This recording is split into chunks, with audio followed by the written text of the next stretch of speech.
The Hotpoint washing machine error code 1 is a warning sign that indicates a problem with the machine's electronic circuit board. This issue could be due to a faulty circuit board or a tangled wire that needs to be fixed.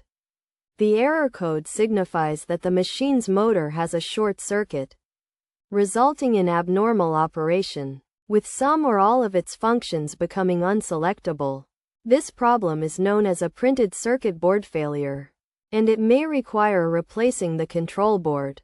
Common causes of the error code include a faulty electronic circuit board, overloading the washer, poor handling of the lint filter, and poor use of detergents, as well as wear and tear of the wiring.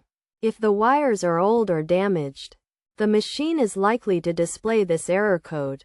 To fix the issue, it is recommended to regularly inspect and replace worn-out wiring, as this can help identify and detangle any tangled wires, preventing issues. Another solution is to reset the machine by unplugging it from the power source, waiting for 5 minutes, plugging it back in, waiting for 30 seconds, and then restarting it. If the problem persists, it is advisable to contact the manufacturer's customer service center, who will send a professional engineer to diagnose and fix the issue, which could be a tangled wire, a short circuit problem, a faulty circuit, or the need for a new control board.